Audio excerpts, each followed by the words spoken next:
स्त्री का घर, एक दिल को छू लेने वाली कहानी। तुम्हें कितनी बार बताया है, मेरे तैयार होने से पहले मेरा नाश्ता तैयार हो जाना चाहिए। शादी के 25 सालों बाद भी मुझे क्यों बार बार एक ही बात बतानी पड़ती है लता? तुम्हें क्या है? तुम तो आराम से घर पर रहोगी, मुझे काम पर जाना पड़ता है। तुम हो कि हमेशा बेवकूफ़ों जैसी हरकत करती हो। अगर तुम यह जानबूझकर करती हो तो याद रखना, मुझसे बुरा कोई नहीं होगा। आज भी प्रशांत का पारा चढ़ा हुआ था। इन कटु शब्दों में अपना गुस्सा उतारते हुए, गीला तौलिया कुर्सी पर फेंकते हुए प्रशांत गुस्से से लता की तरफ देखने लगा। लता के लिए प्रशांत का यह बेवजह का गुस्सा कोई नई बात नहीं थी। वह महीने में 3-4 बार ऐसे ही लता पर बरस पड़ता था। पहले पहले लता उसका विरोध किया करती थी, लेकिन जब कई सालों तक प्रशांत में कोई बदलाव नहीं दिखा तो लता ने खुद को ही बदल दिया। अब प्रशांत के कुछ भी कहने से लता को कोई फर्क नहीं पड़ता था। प्रशांत की हर बात वह चुपचाप सिर नीचे झुकाए सुन लेती थी।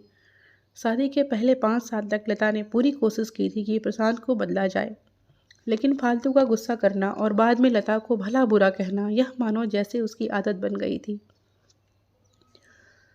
कोई भी वाद विवाद होता तो प्रशांत सीधा लता को बोल देता, अगर मैं तुम्हें अच्छा नहीं लगता तो क्यों नहीं चली जाती अपने मायके?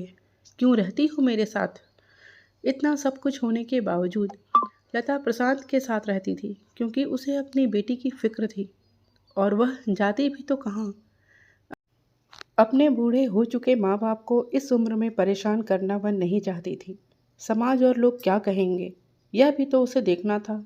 वह इतनी पढ़ी लिखी भी तो नहीं थी कि खुद जाकर कोई नौकरी कर सके और अपना और अपनी बेटी का पालन पोषण कर सके। लता को अब अपनी फिक्र नहीं थी। उसको फिक्र थी तो बस अपनी शादी लायक हो रही बेटी की। लता नहीं चाहती थी कि पति पत्नी के झगड़े की वजह से काव्या डिस्टर्ब हो। काव्या की पढ़ाई पूरी हो चुकी थी। उसके लिए अब शादी के रिश्ते आने लगे थे। कई रिश्तों को काव्या ठुकरा चुकी थी। 2-3 महीने बाद एक अच्छा रिश्ता आया। रिश्तेदारों और पहचान के लोगों ने भी लड़के के बहुत गुणगान किए थे। प्रशांत एक शाम अपनी बेटी के साथ बैठकर उसे बताने लगा, काव्या, बहुत अच्छा लड़का है, पढ़ा लिखा है, बड़ा घर है, बहुत अच्छी नौकरी है। ऐसे रिश्ते बार बार नहीं आते बेटा। इस बार मना मत करना। काव्या अपने पिता से ज़्यादा बात नहीं करती थी। शायद डरती थी या शायद नफरत करती थी, लेकिन आज वह अपनी पूरी हिम्मत इकट्ठा करके बोली, मुझे अभी शादी नहीं करनी है पापा। मैं नौकरी करना चाहती हूँ, खुद अपने पैरों पर खड़ी होना चाहती हूँ। हाँ, तो उसमें क्या बड़ी बात है? मैंने लड़के से बात की है, वह तुम्हें किसी बात के लिए नहीं रोकेगा। तुम शादी के बाद भी नौकरी कर सकती हो, वह तुम्हें नौकरी के लिए परमिशन दे देगा। प्रशांत बोला, मेरा नौकरी करना या ना करना उसकी परमिशन पर क्यों डिपेंड रहेगा पापा? काव्या ने पूछा। मैं कह रहा हूँ ना, तुम्हें किसी भी चीज़ की कमी नहीं होगी वहाँ। ऐसे रिश्ते बार बार नहीं आते, इसे ठुकरा मत, बहुत खुश रहोगी तुम वहाँ। प्रशांत बोला, पापा, क्या मैं उतनी ही खुश रहूँगी जितनी मम्मी इस घर में खुश है? काव्या ने तंज कसते हुए कहा, आज तुम्हारी जबान कुछ ज़्यादा नहीं चल रही? प्रशांत गुस्से से आंखें बड़ी करते हुए बोला, पापा, मुझे शादी ही नहीं करनी है, क्योंकि शादी के बाद अगर वह लड़का आपके जैसा निकला तो मैं क्या करूँगी? मुझे आपके जैसा जीवन साथी नहीं चाहिए, जो बिना बात के मुझ पर हमेशा चिल्लाए। मुझे कुछ भी अपनी पसंद का लेना हो तो 10 बार सोचना पड़े। कहीं वह नाराज़ ना हो जाए।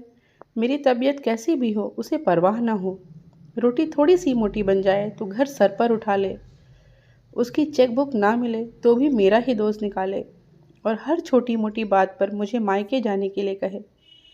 काव्या ने अपना दिल खाली करते हुए पापा से सब कह दिया। प्रशांत का गुस्सा 7वें आसमान पर था, लेकिन उसके मुख से एक शब्द भी नहीं फूट रहा था। वो काव्या की बातें सुन रहा था। काव्या उतना ही बोलकर चुप नहीं हुई। आज पहली बार वह अपने पापा के सामने इतना कुछ बोल रही थी। पापा, अपने माँ के साथ हमेशा गलत व्यवहार किया है। आप अपने ऑफिस का गुस्सा बिना सोचे समझे माँ पर उतार देते हैं। कभी इस बात की परवाह भी नहीं करते कि उन्हें कैसा लगता होगा। आपकी बातें सुन सुन माँ ने अपना स्वाभिमान खो दिया। प्रशांत आज पहली बार अपने किए बर्तावों को महसूस कर पा रहा था। वो इतना ही बोल पाया, जो तुम्हारा मन है वो करो। मैं तो इतना बुरा हूँ ना। काव्या ने प्रशांत का हाथ पकड़ा और बोली, पापा मुझे सिर्फ एक सवाल का जवाब दे दो। क्या आप चाहेंगे कि मेरा पति आपके जैसा हो? अगर आपका जवाब हाँ है तो कर दीजिए मेरा रिश्ता आज ही, और ना है तो मुझे आत्मनिर्भर बनने दीजिए। प्रशांत कुछ भी ना बोल पाया और वहाँ से चुपचाप बाहर चला गया। आज उसे लता के सामने जाने में शर्म आ रही थी। चलते चलते उसकी आंखों से आंसू बह रहे थे। प्रशांत ने आज से अपने आप को बदलने का निश्चय किया। अगले दिन से लता ने अपने पति में काफ़ी बदलाव देखा। वह सोचने लगी कि जो हिम्मत काव्या ने दिखाई है, वह हिम्मत अगर मैं पहले ही दिखा देती तो शायद आज परिस्थिति कुछ और होती। अब काव्या पढ़ लिख कर अच्छी नौकरी करने लगी थी और 3 साल बाद उसके लिए एक अच्छा रिश्ता आया।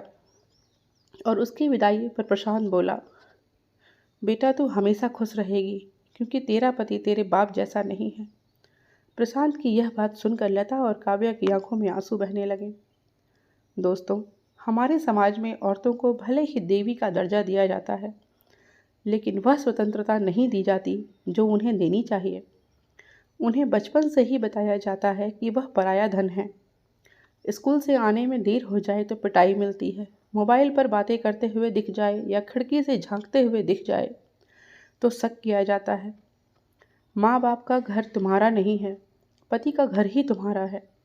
जीवन भर यह बातें बताकर उन्हें ससुराल भेज दिया जाता है और एक दिन किसी छोटे मोटे झगड़े में ससुराल वालों से उन्हें सुनना पड़ता है कि इस घर को छोड़ दो और मायके चली जाओ।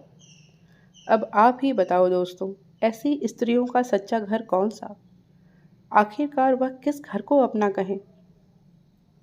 दोस्तों, आशा करती हूँ आपको आज की ये कहानी ज़रूर पसंद आई होगी। अगर आपको ये कहानी पसंद आई हो तो प्लीज़ कमेंट में ज़रूर लिखना और लाइक, शेयर और सब्सक्राइब करना ना भूलिएगा। धन्यवाद।